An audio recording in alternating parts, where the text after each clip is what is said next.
وأنتم أبطال ميامين. في حمص تستكمل قواتنا المسلحة عملها وتضرب يد الإرهاب وتقطع كافة وسائله وأدواته المستخدمة في تمرير الأعمال الإرهابية بين أحياء المدينة الآمنة. فقد داهمت قواتنا الباسلة وكرا للإرهابيين كان عبارة عن نفق يربط بين حي القرابيس من جهة وحيي القصور وديك الجن من جهة أخرى، كانت تستخدمه المجموعات الإرهابية المسلحة لتمرير أسلحتها ومسلحيها عبر الأحياء بواسطة عربات السكك الحديد. جيشنا الباسل سيطر على المكان بكامله بعد قتل الإرهابيين وإلحاق خسائر كبيرة بصفوفهم.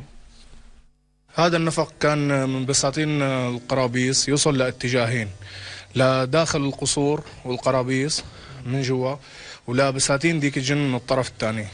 كانوا يستخدموه أكثر شيء لإسعاف الجرحى ونقل المواد التموينية والذخيرة تبعهم. كانوا يستخدموا عربات للسكة الحديدية مثل ما انك شايف، وكانوا يستخدموا دراجات نارية. بعد رصده ومتابعته من قبل جهاتنا المختصة قمنا بمداهمة هذا النفق. صارت معركة حاولوا يدافعوا عنه بشكل كبير المسلحين، كونه كان شريان أساسي لهم لأنه هو اللي بيطلعهم برا المنطقة. دافعوا عنه باستماتة حتى كان في قتل عدد كبير منهم وعدد آخر إصابات. بعدين تمت السيطرة على هذا النفق بشكل كامل وتفتيشه.